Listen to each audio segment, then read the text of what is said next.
4월 22일 목요일 출애굽기 10장 1절로 20절 말씀. 여호와께서 모세에게 이르시되 바로에게로 들어가라. 내가 그의 마음과 그의 신하들의 마음을 완강하게 함은 나의 표징을 그들 중에 보이기 위함이며 내게 내가 애굽에서 행한 일들 곧 내가 그들 가운데에서 행한 표징을 내 아들과 내 자손의 귀에 전하기 위함이라.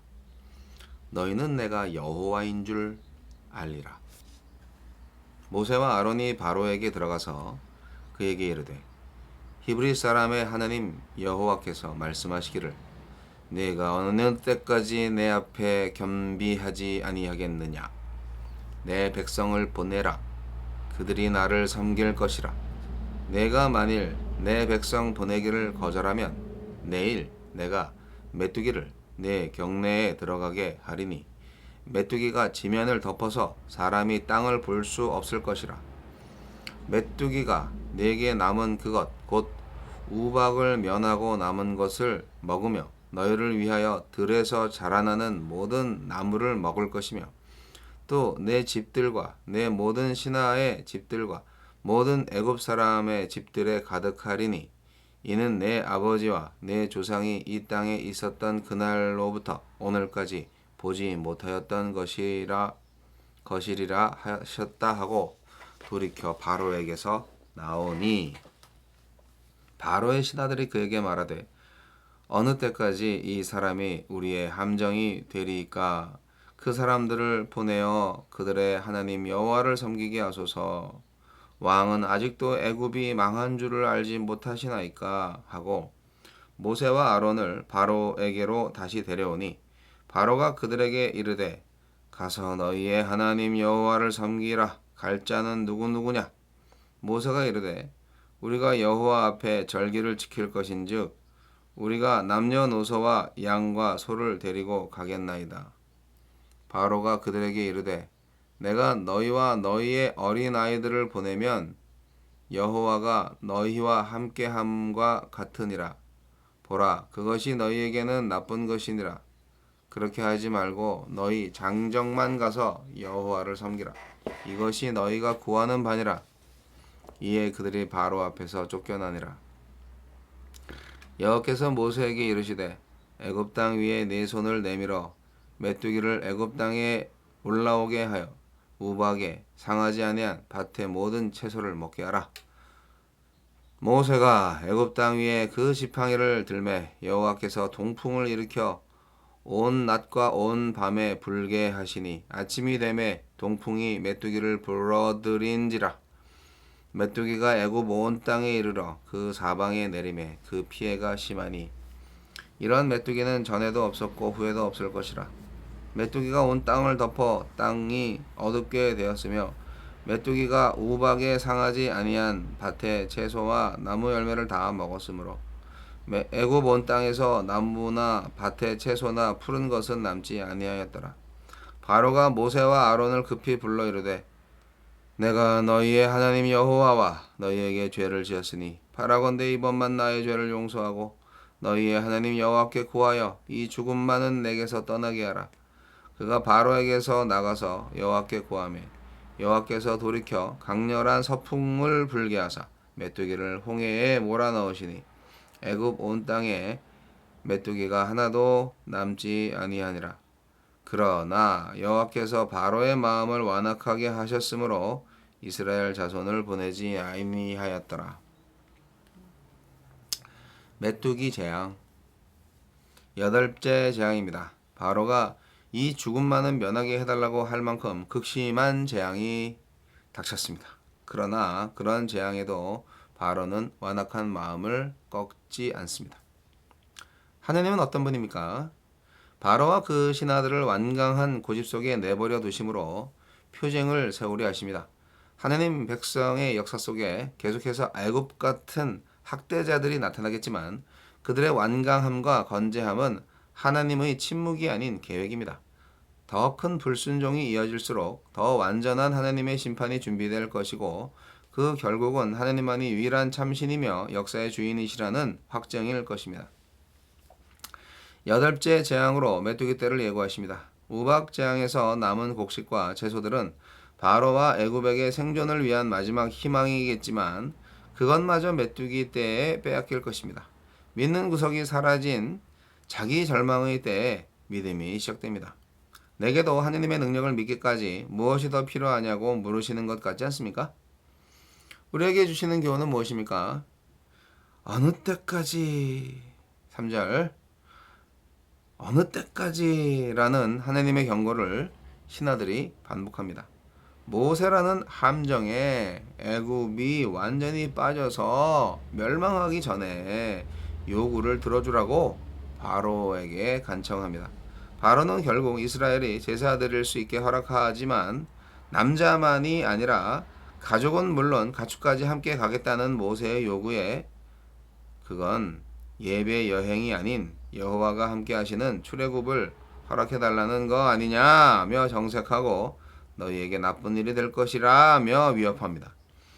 그는 끝까지 하나님과 대등한 관계에서 협상하라고 안간힘을 씁니다. 하지만 하나님은 결코 협상의 대상이 되실 수 없습니다. 내가 순종하고 싶은 데까지만 순종하는 것은 진짜 순종이 아닙니다.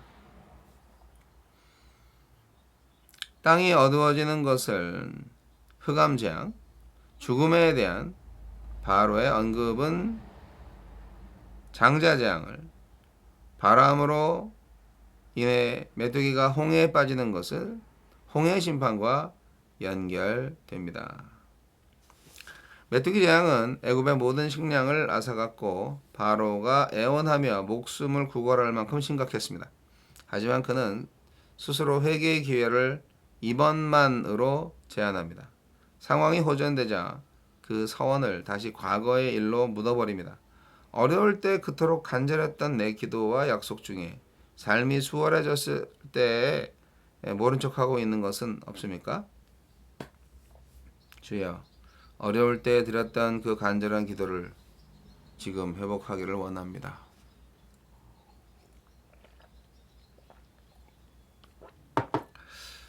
네, 오늘도 아주 긴 본문과 해설을 읽어드렸습니다. 메뚜기 재앙 무섭죠. 저는 한 번도 메뚜기 재앙을 겪어본 적은 없죠. 우리나라에는 뭐 이런 그 아프리카나 또 뭐 중국 대륙에나 오는 그런 메뚜기 떼를 본 적은 없는 것 같아요. 하지만 옛날에 그 돼지라는 영화를 볼 때 메뚜기 떼가 덮치는 모습을 아련한 옛날 영화 필름으로 본 적이 있는데 무섭죠. 모든 것을 다 싹 먹어치워 버리는. 네, 오늘 역시 주인공은 모세와 아론과 바로인데 참 이 오늘 말씀 중에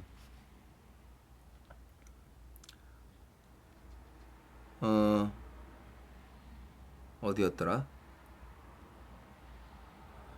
네, 여기 3절에 모세와 아론이 바로에게 들어가서 그에게 이르되 히브리 사람의 하나님 여호와께서 말씀하시기를 내가 어느 때까지 내 앞에 겸비하지 아니하겠느냐.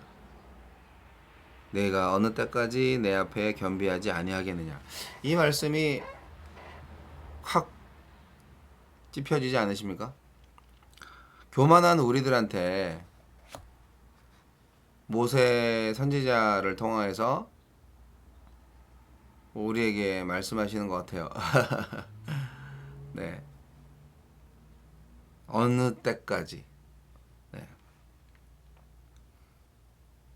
그래서 이 바로의 신하들이 약간 정신을 먼저 차렸어요. 그래가지고 바로한테 어느 때까지 이 모세라는 함정을 모른 체 할 겁니까? 우리 애굽이 다 망한 거 모르십니까? 왕이시여. 빨리 그들을 보내세요. 네, 그렇게 신하들이 얘기를 하는데 바로가 하나님한테 이렇게 공격을 받으시니까요. 이 바로 왕께서 참 솔직히 말해서 부끄러웠겠죠. 신하들한테도 그렇고 본인이 신이었는데 뭐 엉망이 됐잖아요. 부끄러웠을 거예요. 네. 하지만 바로가 오기가 있죠. 그래서 하느님하고 타협을 하시려고 하시네요.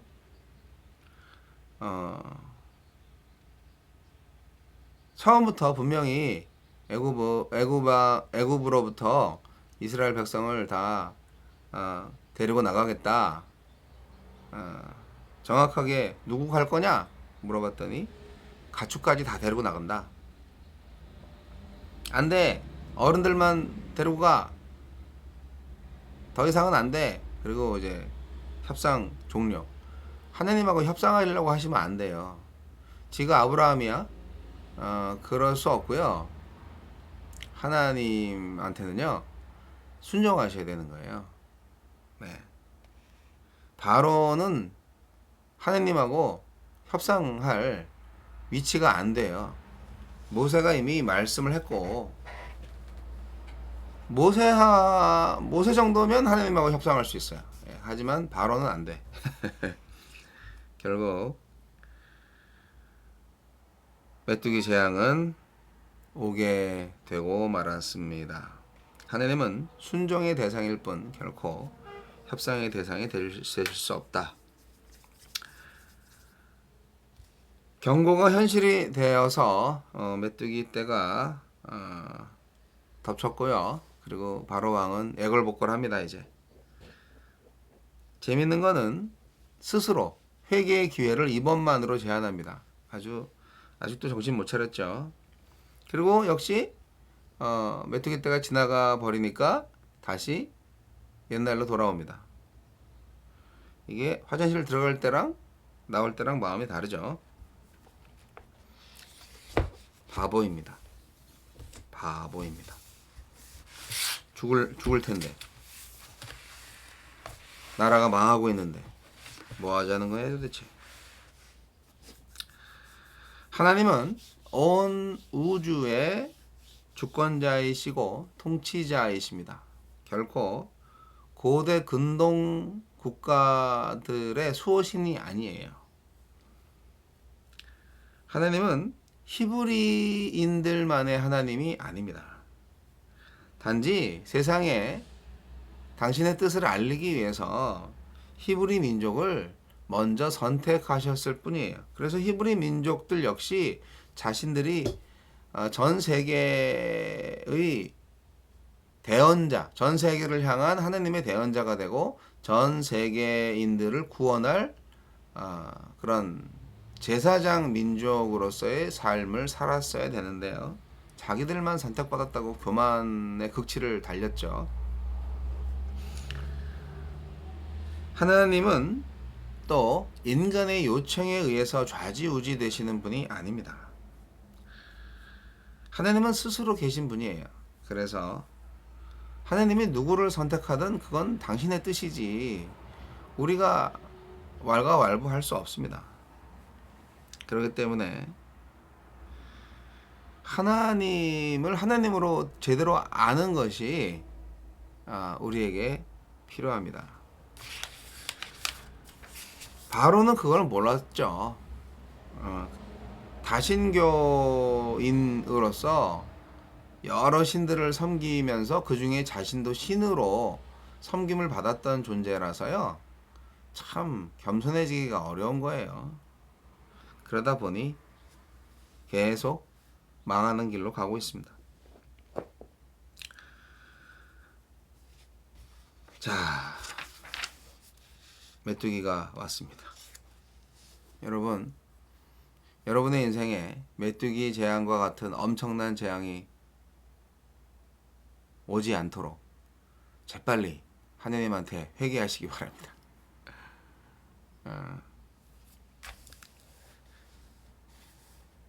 많은 사람들이 이 메뚜기 떼를 하나님의 위대한 군대라고까지 말을 합니다. 하나님은 인간을 징벌하실 때 구원을 목적으로 심판하는 경우가 대부분인데요. 결국 당신의 뜻을 끝까지 거절하시면 그런 인간님들한테는 완벽한 멸망이라는 선물을 주신다는 것 잊지 마시기 바랍니다. 누구든지 죄를 거듭하면 필연적으로 멸망을 할 수밖에 없고 가장 심각한 재난으로 그 심판이 다가올 것입니다. 우리의 신앙이 잘 성장하지 않는 이유가 무엇일까요? 오늘 바로 왕을 보면 알 수가 있습니다. 여러 번의 재앙을 통해서 깨달을 법도 한데 끝내 하나님 앞에 제대로 서지 못하는 바로 왕을 보면서 여러분 어떤 생각이 드십니까? 하나님의 심판을 받을 때만 자신의 현 위치를 알죠.